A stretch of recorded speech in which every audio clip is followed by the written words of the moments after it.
Well, winner, Baron Mamiya.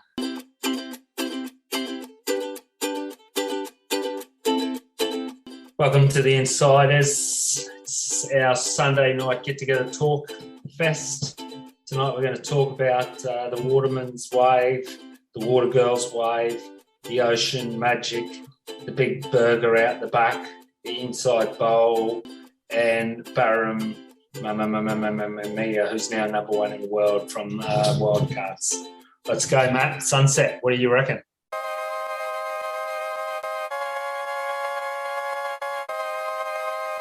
Well, winner, Baron Mamiya. I said it before the event. I love that wave. I like watching it. I like the challenges it presents to surfers from just little simple things like board choice. When you wrap up the entire event, day one was giant, and you see him guys on 6/8s, and you're thinking that should be a bigger board. And then in the final days, you're getting 4 to 6 foot clean, rippable waves where they're probably all then having to adjust back down to their 6/0s or. Hey, so we'll get to that. For you as a layman, you're not Brock Little's godson. For you watching that, UK boy, for you that's 4 to 6 foot and offshore. Yeah, same for me. And it's 15, 20 foot out at my home break today. Literally, there was 2 guys out. I wasn't here. I was in the mountains, and 5 jet ski teams. And I'm not a hell man, but I've seen a few big waves. And when I'm looking at that, it's 4 to 6 foot. 6 foot on the sets, and a lot of the waves they caught were 4 foot. We're in agreement on that, aren't we? Yeah. Okay. But on the early rounds, yeah, but massive. In the early rounds, it was massive. I'm just talking about the final. Yeah. Final day, which is where it kind of counts, but it doesn't count if you don't get there, does it? No. And that I guess leads straight into some of the ups and downs of the event for me that we'll run through. I'm going to kick it off straight away. I guess a low point would be both yellow jerseys getting slapped out early. That they for me were like night and day difference. Moana Jones Wong surfed incredibly well, way better than I thought she would. And I predicted, so I hold my hands up and say I got that wrong. And then Kelly had a full-on goat melt, had a little strop, but far out. The judges on that interference. I don't know what we can say about it. Yeah, real book. Like, obviously he didn't interfere. I think, let's be honest, everyone in the world knows that that's what the rule is. So, like, what are you going to do? Like all the other people that ever copped that rule, and there's probably a bunch, and some of them probably like maybe lost world titles, like Tom Carroll, whatever they say. Okay, because he's 11 times world champion, we throw the rule out the window. No, I'm not saying that at all, but I'm saying maybe like every single surfer that watched that, and even if you was a non-surfer and you watched it for whatever reason, if you said, "Oh, he interfered in his wave," no, he didn't. He could have faded back to the left and taken the whitewash on the head, and it wouldn't have been a problem. Yeah. Or he could have not caught it. He had another 20 minutes. The crossing path rule, like I 100% agree with you. The rules are the rules, and trust me, Kelly knows the rules more than anyone else. And he's used them to his own advantage many times. But for sure, that rule needs to have a little bit of a readjustment. Yeah, it was a bit dicky, but like just for, let's say the cookie crumbles and he was in the wrong spot at the wrong time. You got to try, there was announcers saying, John, you need this, John, for sure. John, you need that. John, you need this. You knew it was a critical time. John had just popped off the back of a wave. You just got to say, okay, well, I'll just wait a couple of minutes, and he didn't. Yeah, and let's not lose sight of the fact that Kelly was getting smoked by Matt McGilvery. So yeah. I don't think he would have come close to him in the heat, but I just think as a rule change, we'll never know. So yeah, change that rule. But just your little quick thoughts on Moana, because I wrote her off. But yeah, no, she can surf backhand. She can surf a heat. Yeah, well, I hope Steph maybe even got a bit juiced in that heat where she beat her. She looked like a wonky donkey herself, mate. No comment. For the best female, well, she's not really, is she? She got more world titles than Lane Beach League? Equal. Yeah, equal. So she's not undisputedly the best surfer ever, and she's not the best backside surfer ever either, but everyone agrees she's the most stylish frontside surfer, and it still looked difficult for her. Yeah. Which, if you put that with Kelly not looking obviously like he does at Pipe, you can see how hard the wave is, and also how this is for every single surfer that's listening to this, and say it to myself as well. If you don't get experience at a spot, it's just so much harder. If you're surfing the spot for the first time, unless it's just perfect and flawless, it's hard. You get used to it. He's 11 times world champion, and it looked hard for him. But he hates sunset, doesn't he? Yeah, but Jack doesn't. He looks good out there. It looks like he's having fun out there. And yeah. So let's go through the list.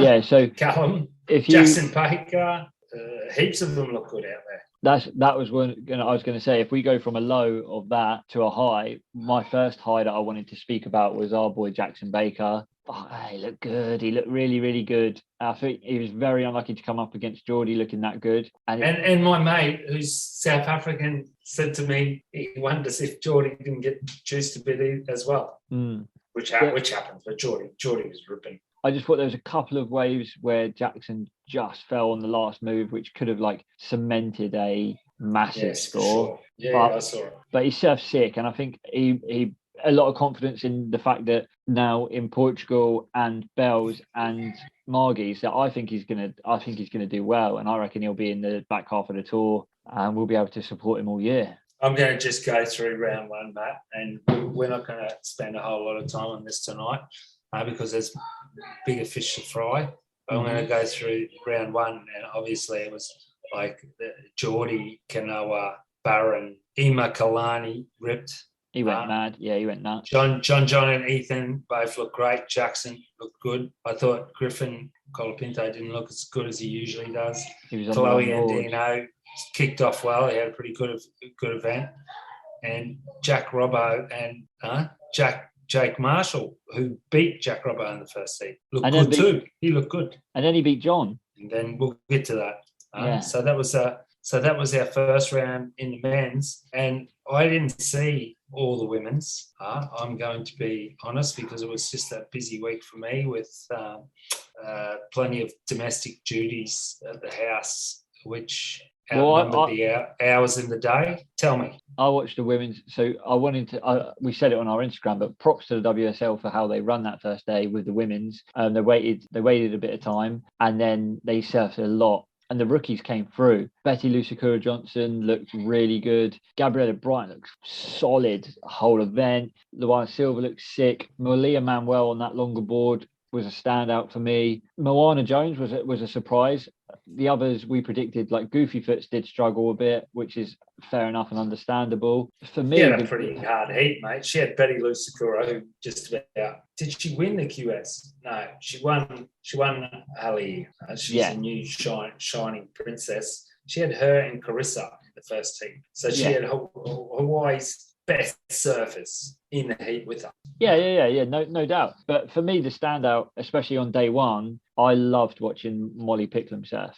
She did really good. I thought I really liked Courtney Conlove. Now I'm looking back, I did watch the first day. I saw every heat. I saw Steffi have massive hiccups. I saw Courtney riding a bigger board and looking really at home in the place, and she loved it. I saw Sally Fitz not looking really like what I thought she would look like. And I agree with you, Malia Manuel, who I think was the surfer of the event. I think that Barisa was lucky to beat her. Honestly, she didn't have a good final. No, yeah. So if we stick on the track of the women's, obviously it then went to finals day. Yeah, Malia was, I guess, just didn't get two good waves in the final. She had one good wave and couldn't back it up. And Brisa got the two waves, and that's how you surf a heat. The quarters and the semis, there were some stacked heats in that. Gabriella Bryant was really strong again. She just looks solid on her board, and she can turn it as well as anybody on the tour. She's a powerful girl. Oh, there's a bit of noise for us. Just so I was looking at that final because I thought Parisa got heavily juiced on her last wave. And if you look at it apart from that, Malia only needed another wave and she was going for it at the end and couldn't get one. Yeah. But that's so what's his name? Let's quickly touch on this one. Kaipo, who must have said time bandit. How many times do you think during the comp? Too many times. I can't stand him. He's just a drain. I hate Kaipo Guerrero and I love Barton Lynch. He said time bandit 1,000 times. But I'm just wondering if he understands the concept of surf competition because we know it's a 30-minute heat. And 30 minutes, basically, you can say what you want. Every 30 minutes takes how long, Matt? 30 minutes. There we go. Okay, so we won't. But the other thing as well with it, just quickly touching on that, is all of us are watching and we can all see it's flat because we're all bored waiting for someone else to catch a wave. We don't need to be reminded that apparently there's a time bandit. No, we can just see that big clock in the corner ticking down. So shut up. We're aware of it. Yeah. We're sharing screens, mate. We're on the other stream. We're on Win Guru, Instagram, you porn. No, she's not even my wife now. I've got a parental keyboard on my computer for myself. But yeah, we know. We know it's 30 minutes in a heat. It goes quick. And on that as well, when you have an interference, all of the commentators, it just switched and it was like they had to go into protocol of not talking badly about the judges, not talking badly about a call. And it's kind of like, so they were just distracting and deflecting from the situation going on where Kelly's having a strop. And everybody wants to know what's going on. Don't detract from it. Go to it because the GOAT's having an absolute meltdown and there's a reason for it. And it's funny. Yeah. I've seen him do it. I've seen him do it in France, 2000 and let's just say 2000 and something, when he was on an unstoppable roll, perfect between Kunu and Le Gravier. Perfect. It's perfect, man. 6 foot offshore for most people unmakeable. It was perfect. And Phil McDonald beat him in the semis. Like you could have bet 100-1 against him. And Kelly just didn't come in. He did what he did there. He was in a white wetsuit. It was his white wetsuit era. Yeah. And he just hung down the end of the peak, floating around, trying to get people to, I don't know, he like we all have meltdowns. He had another one. I'm all for a meltdown. Just cover it. I want to know what's going on. Like, if he came out and said... No, they were talking about it. They were talking about it. They were deflecting. It's horseshit. And I thought Laura interviewed did a good interview with him after because she laughed at him. I thought, Laura's good. Laura's good. Yeah. And I also want to say I loved that Barton Lynch, when they announced that Kai Lenny wasn't in because he was ill, Barton Lynch then went and told a story about how in like 1987 he rocked up, made the final and was diagnosed with pneumonia, and then he just made the comment of something like, "Oh, but that's not what you do when you're ill these days." And I thought, that is so funny, just attacking them. But BL was good. Kaipo couldn't just stop talking. But moving on from that, the WSL age bandits, and they brought Laura in to replace Rosie because she's 15 years younger. Are we able to get a bit of controversy out of this, Matt? Maybe they're doing what Ripco done to Alana, and as soon as she became a mum, they wanted to drop her. Let's start this rumor up. Yeah, because Rosie's just had a kid, and Rosie's good. I think if they're going to do that, they need to replace Kaipo. Get that. There's that guy, Mitch Salazar, or whatever his name is. He's sick. I like him. Apparently, KO belly jerseys are selling really big. Joe Turple said that during the event. Did you get one? I didn't get one, but let's just... You go. I'm actually considering it because we need to throw some respect on Kyle Belly's name. The guy is like, what, 3rd in the world on a wild card? And 85 centimetres tall. And 85 centimetres tall. He surfed pipe like a madman. He surfed sunset sick. And I am the first person to say that I'm always like, I'm not backing Kyle Belly. I don't think he's going to do that well, blah, blah. He always does well. He's so consistent. And he does it in white board shorts. Like, that's some fucking confidence. He probably has a white deck gripped quiver. I think he might actually, but hey, so we're talking about KO. Are we missing a front-on angle that the judges are getting of his 8-pointer in the first quarter against Seeklau, which I would perhaps give him the 8 on the basis of both moves were in the lip. And I'm sure if you're in the water, it's so much more critical, but it nearly seemed wrong. Okay, so let me, this is a point that I wanted to ask you about, because this wasn't just with this heat. It happened with quite a lot of heats where basically, from what I was watching someone miss time the last turn and basically get smashed by the whitewater and still land that turn, which is obviously skillful and obviously critical and obviously hard to do because it's heavy water. But they're mistiming that turn and they were getting scored higher than someone perfectly timing their last turn, making it look clean and then riding out clean. And Okay, so I'm going to take that you're alluding to Connor O'Leary's 9.3. No, that's the only one. That's the only one that I thought was, because more front side. I thought his was sick. Okay, because I was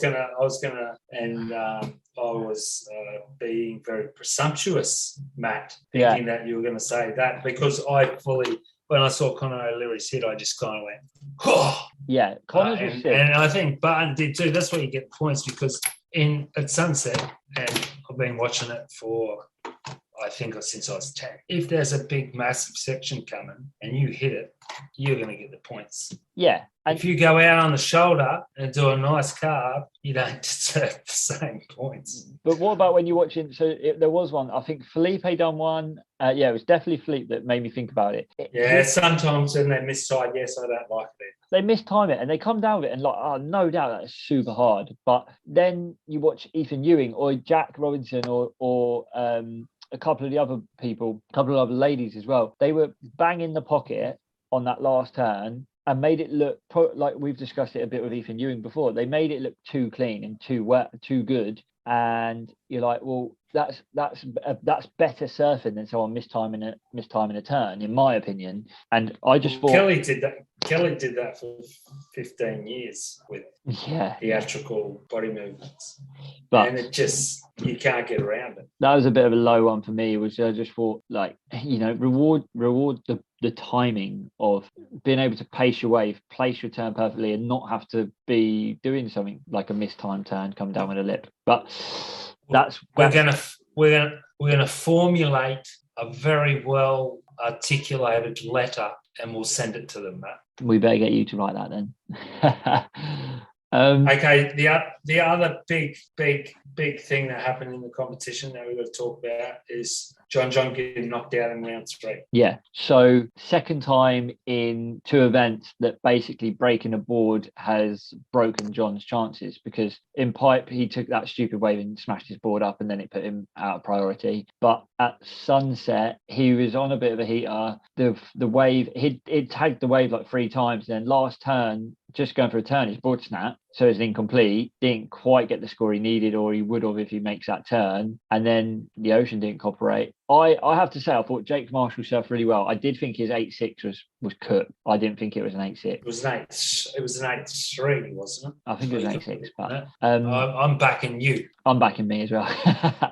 But to be fair play to Jake Marshall. He went out and properly went at John at Sunset, and he got the score regardless of what I think. And I thought he surfed really good. I thought he surfed really good against Jack, and then he'd turn it up against John, and he got a bit unlucky in the heat he lost as well. Yeah, he didn't get like a whole lot of waves. Who beat him? Ethan. Yes. Yeah. I mean, I say unlucky. Ethan definitely won that. He kind of smoked him, really. Yeah. But he did surf well. He got his 8.6. And I didn't replay it. That's why I got the shits with it. Yeah.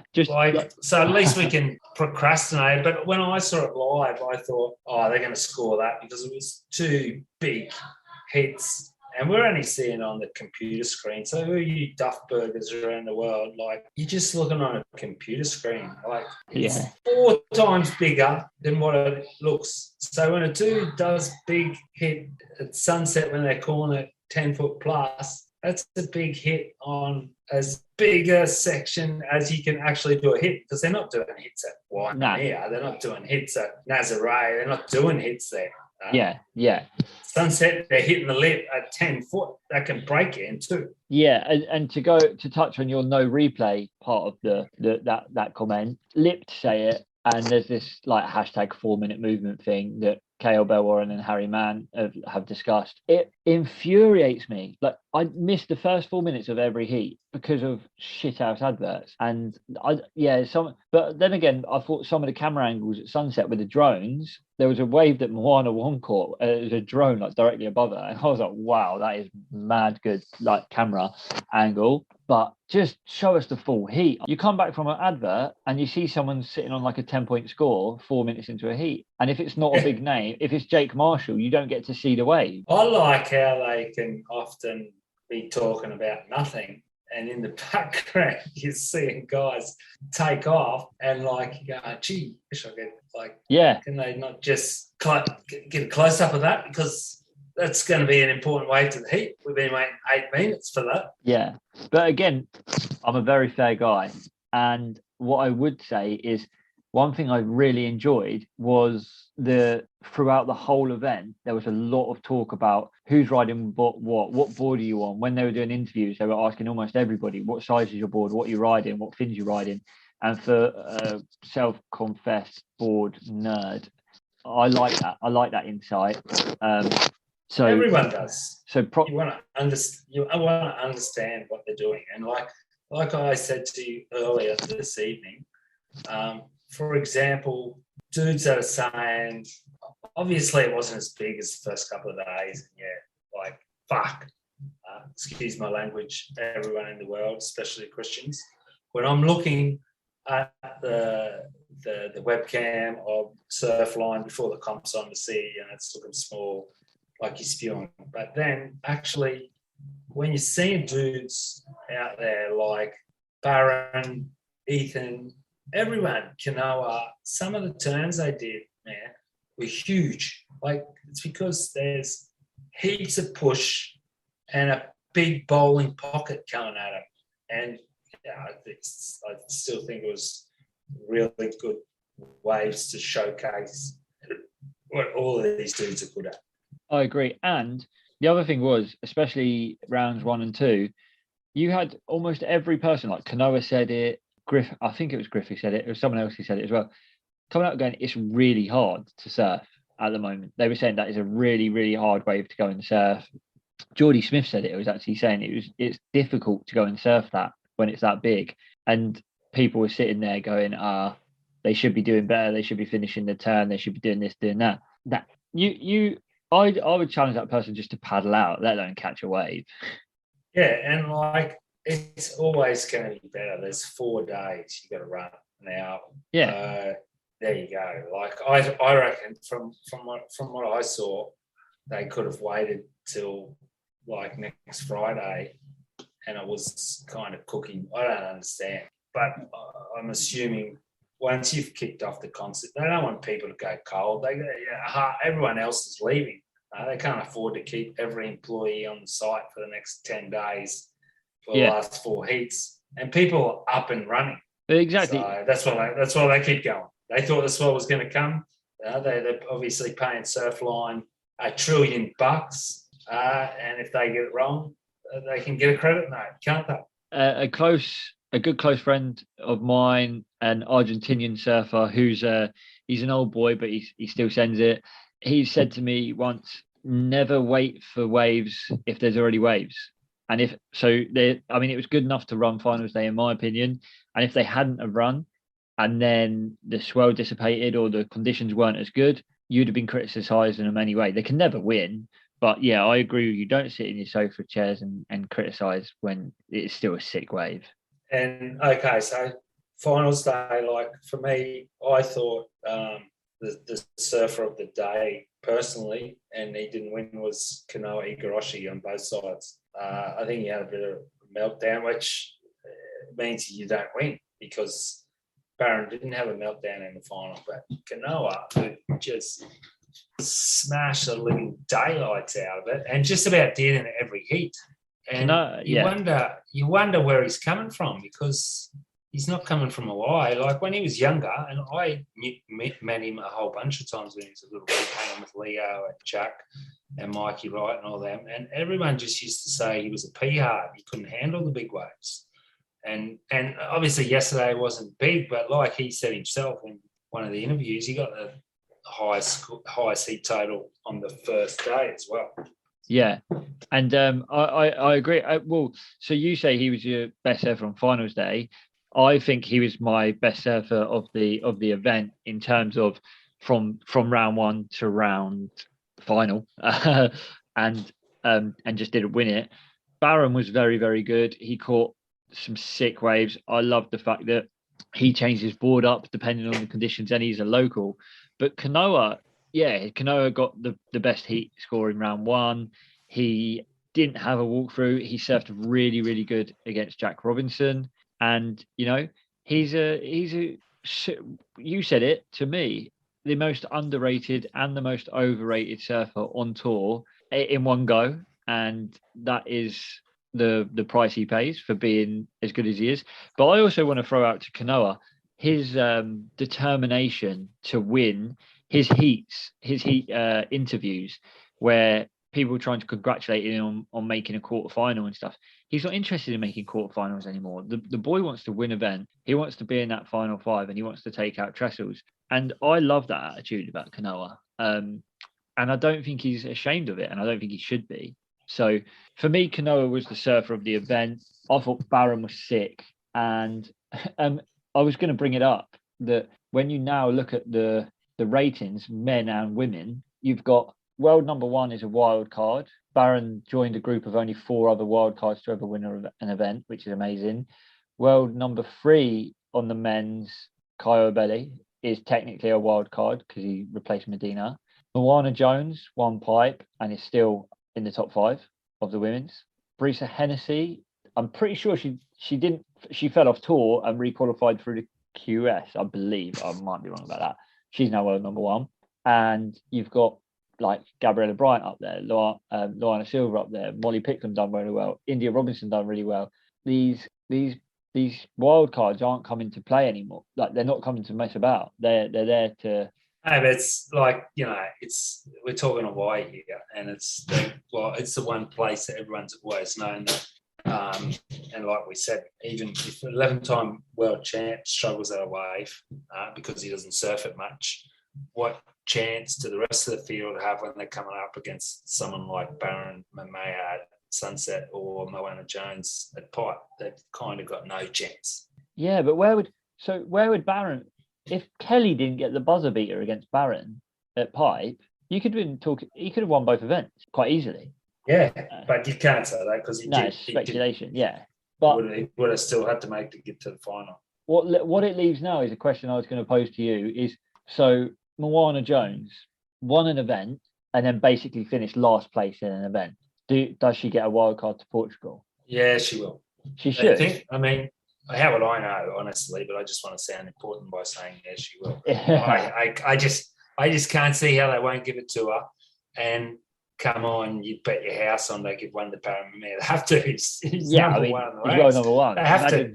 So he's getting it. So if they give it to him and not to her, aren't we entering a misogynic world? Well, what about if, you know, Medina's got this thing with interfering with Caio Belli. What if Medina just goes, oh, he's third in the world and I don't really like that anymore, so I'm coming back? Does Caio then get it? Because you think he loses sleep about Caio Belli? I don't know, maybe, but that would be ultimate fuckery by Medina, and it would be quite funny. But so you're talking, they have to give Barron the wild card. They have to give Caio a wild card because he's third in the world. He's in the top 5 right now. Which I just think it's funny that there's people like Stephanie Gilmore, and it's not funny, but there's people like Stephanie Gilmore and Owen Wright that they're like last place, mate. Yeah, last place. And I like Owen, one of my favourite ever surfers. He's last place. Yeah, but what he got a wild card. They gave him the wild card. He's last place. And I'll say it again, last. And on that as well, it's quite funny how if they don't give say for example, they don't give Kaio or Baron a wild card, they're in the top. They will be in the top 24 or the top 22 at that mid-year cut already with their point score. I'm almost certain of it. So then they have to. So then they would then be rocking up at G-Land. So well, yeah, and there's the other one. So if you get a few wild cards at the start of the season, you can re-qualify. Yeah. Right. Yeah. But if you get a wild card, this is After an interesting point. Someone made. Yeah, it's not worth anything really, apart from your result towards the tour. That is. Just say you win the last 3 events. And make the top 5. Yeah. I don't think that's possible. Yeah, if you won 3 events, it's mathematically possible. Yeah, if you won 3 events, you're in the top 5. I think 30,000 points. Yeah. So it'd be mental to think. Anyway, it'll be fun. It makes things exciting. But which is what we all want. I don't think they'll be controversial. I think the wild cards that are high in the rankings will continue and will get the invites over at Portugal, which will be good. Well, and they should. Moana can get barreled at Super Tubes. Super Tubes, most of the good ones are lefts. Yeah. By, let's say, half of them, which is enough for her, isn't it? Well, it's all she needed. Baron Mamiya. Is there any conditions he's not good in? Wave pool? I don't know. No, he's an air guy. Yeah, no, he's got the whole package. What wave pool? Yeah, exactly. It's not on the tour. Think he'll go good at G-Land? Of course, he's a pipe. Like, do you not see Snap 4? He's a mentalist at pipe. Chopu? Yeah. In fact, Baron is a top 5 contender. Jeffrey's Bay? Yeah. Margaret River? Yeah, Baron for me even Rio, wouldn't you? You put him in Rio, he can spin, can't he? Before this season, you'd probably be saying the strongest part of his surfing is airs. Yes, there you go. He's on. I think he can overlap Jack, unfortunately, because I think he's, even though, like I tell you, we'll get to that in a following episode. When you watch Jack in Stab of the Dark, man, he rips. He ripped last night. He rips even in small waves. It's not just the big. Jack Robinson. I'm going to go on a quick tangent here, my pet hate is Jack standing on his board looking for sets, and Ethan Ewing not catching waves, because if you're that good, and I tend to agree, it is starting to get a bit sickening that the commentators just fawn over him, because it's not his fault that they're fawning over him. He's really good, but the way they go on, it does make you become a bit annoyed. He doesn't catch any waves. If you're that good, if you're honestly, all he has to do is catch a wave. Why wouldn't his coach say, go out and catch a few more waves? Because if you do, you're going to get big scores. And that is what Kanoa does. Kanoa said it really. He doesn't sit around. His interview was amazing when he just said, I will go out and put my numbers up. I'm surfing against numbers, not people. I'll put my numbers up. That's what he said. Yeah, he said, and he said, if you beat my numbers, then you must have surfed well.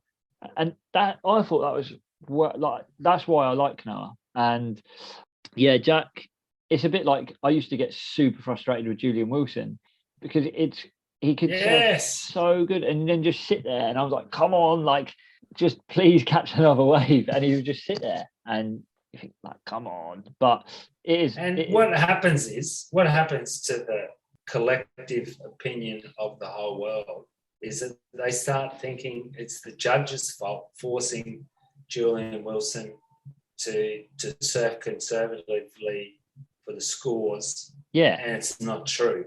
No. Because the same time all that's going on, Medina and Italo are doing gigantic spin airs and crazy shit, and they're getting big scores.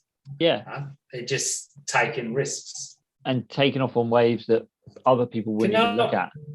Kanoa took against Jack. He took that his way from up the point and just smashed the living Jesus out of it. Under priority. Fins and everything. Yeah, and critical. If Jack had done it, he would have got the score, but he didn't. Yeah, and Jack sat on one peak. Kanoa didn't sit on one peak, and because of that, I thought it's probably the reason why he ended up making the final, and Jack didn't. So, well, that's competition surfing, I guess. But there you go. And I'm just watching Jack do he did his huge layback, and he come around, and then the wave fattens out, and he comes back and he does it inside Rio and stuff. Some of those turns, you don't see people do those turns at trestles. I thought that was higher than the 7. I thought that wave that you're talking about against Kanoa was excellent surfing, in my opinion. The layback alone was 7 points. But as a wrap for the event, I would say sick event, loved it. Can't wait for Portugal. There was one wave that took out both goats, which I think is amazing. And the rookie class of the women's really, really impressed me.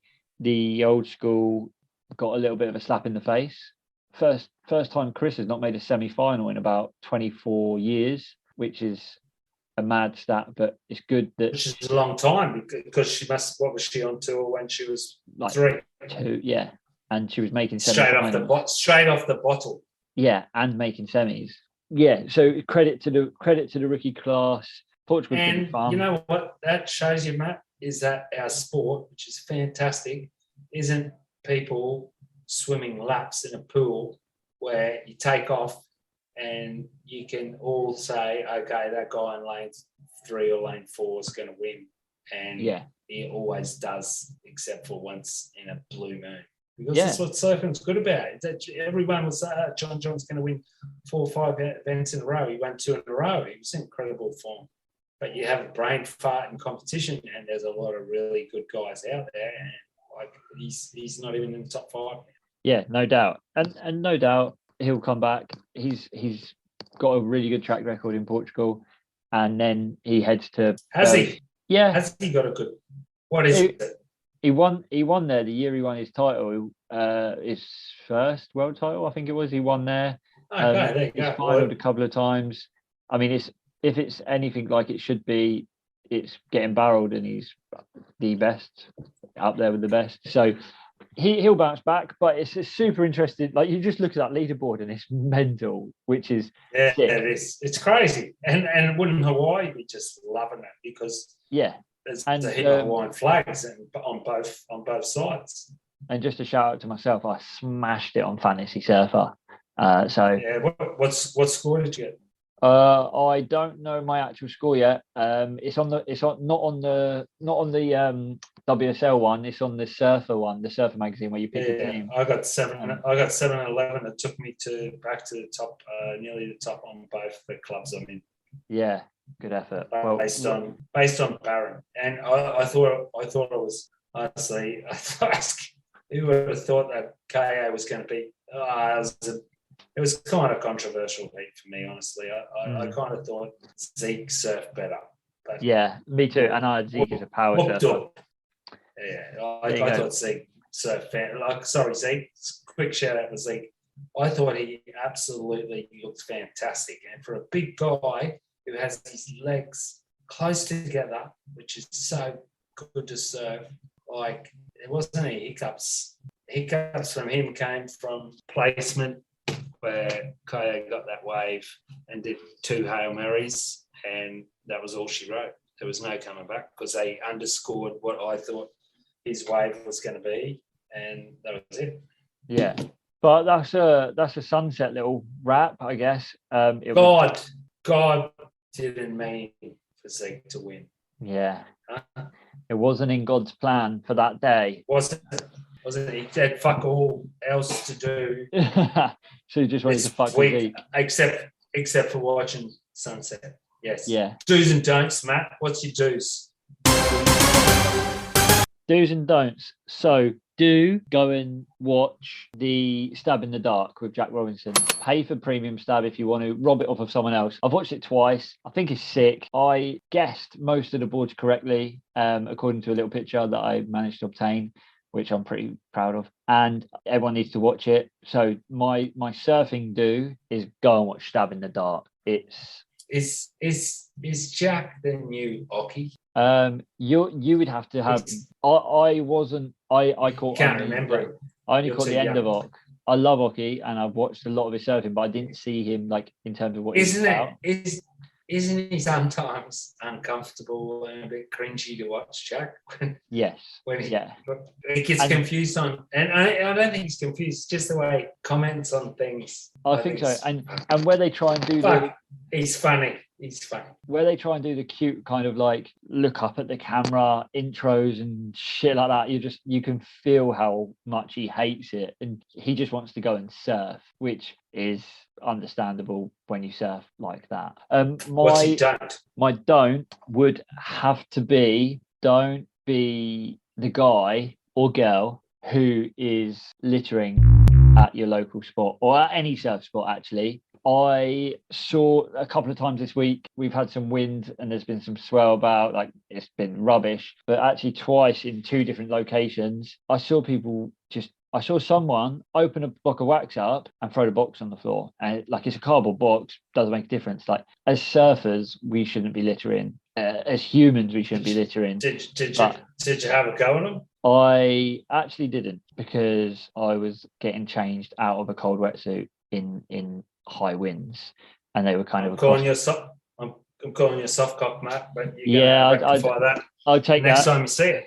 Next time I take see it on it, the chin. I'll take it on the chin, Matt. I promise that next time I see someone do that, I will go and take the wax out of their hands and wax their windscreen up for them, because I didn't that time. But no, just don't be a pig. Idiot. Yeah. Pig. Christian Bradley's little girls would be very, very angry with you, and so am I.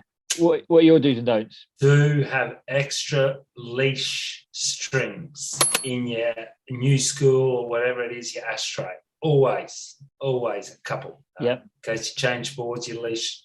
I'm on a leash. I'm getting a board bag packed at the moment, Matt. I've got a mystery surf trip coming up, and I've got one board that I've pulled out that I de-waxed, and it's got no leash string on it. So I'm going to have to find one, and it's inadmissible that it didn't have a leash string on it already. They're like gold dust. Extra leash strings. Look, if you've got to go to your old man's house, your dad, whatever, you find some of his old boots, take the shoestrings. It's nothing like a good shoestring for a leash. They don't use it anymore, but a shoestring is perfect. Used to use it all the time. Someone's shoestring. Steal them if you have to. Yeah. Keep extra leash string. And don't use base coat if you don't have the other wax there next to you. I'm not doing it. I've got my boards freshly done. I'm not going to use the base coat until I get my, I'm not going to tell you what water temperature it is, because what's going to happen is you're going to get to your session, the beach, you're going to go, oh, fuck, I didn't get my wax. I didn't get my top coat. It'll be all right. It'll be all right. And you'll have a crack at it, and you'll end up doing the splits. So you're saying basically only get prepared, but only wax up once you're there. No, only wax up once you got your both waxes. Oh, okay. So if you've got your wax, don't use it. Yeah, got ya. Don't use base coat at all. Just got ya. The wax you're going to need. I got you. So you're saying that if you put a base coat on first without the other wax, you think in your mind, oh, that board's waxed, when it isn't, and then you forget your wax, and then you have a nightmare. Yeah, that can happen. I got you. Even if you don't think it, you're saying wax on your board, and your subconscious mind's telling you, if it's pumping in front of you, and you've got to go a half an hour wherever to get wax, you're just going to say, well, not everyone, but I would, I'll just wing it. And winging it can be dangerous. Yeah. Okay, got ya. So lastly then, it's all in the surf accessories. Very important. Very important. And like you say, in both of yours, 2 of the cheapest things you can buy or find, wax and a leash string. Unless it's food wax. Yeah. But 2 of the most vital parts, as well as the expensive surfboard. With that, Daz, have you got a disaster for us? A Dazzle disaster this week? Dazzle disaster this week. If not, Matt. A few people have picked up that a few weeks ago you told a Dazzle disaster about leaving that Gracie board by the bike rack. And one comment you made was, it's happened to me 2 or 3 times. I've got it. Okay. Queensland, maybe 6 years ago. Family reunion get together. I'm back from Europe there. Fucking 15, 20 of us in the one house. and I've gone up just north of Coolum to the Stumers Creek to have a surf. Yeah. My Gracie look, it's always Gracie. Got my Gracie 6'4" single fin that I've left in Australia 15 years ago, and I've been having a space tea of a surfing holiday with conditions, wind, small family, all that shit. And so eventually I get this session, I get out there, it's a little bit low, it's not that good. Tide pushes on and I end up having a cracker. And everyone knows, you know, your mental health can go through the roof. You're just stoked. Like, I get a good few waves. I've come in, I'm just stoked. Board shorts, Australia, holiday, good surf, get back to the house. And then we're leaving the next morning and I go downstairs to get the surf gear out to start packing the car, and the board's not there. And I'm just like, fuck, I left it in the car park. I left it around the front of the car. And I ring the police. My mum, I think, puts it on Facebook and everything. And like I said to my missus, I said, look, we just go past there today anyway. I'll take you up there. It's a really beautiful spot. And like we get there, and as I'm driving in, it's a back dirt road. And I go straight to where my car's parked, and I see this little white piece of paper on the light post. And it's got, if you left your surfboard here yesterday, ring this number. And I rang the number, and it was this older chick. She was about my age. And she said, what was the board? And I obviously described the board perfectly to her. And she goes, where are you? And I said, I'm here in the car park. She said, I'm coming down for a surf shortly. And there's not many people in the world. I tell you, my wife and even a few of my mates will attest to this.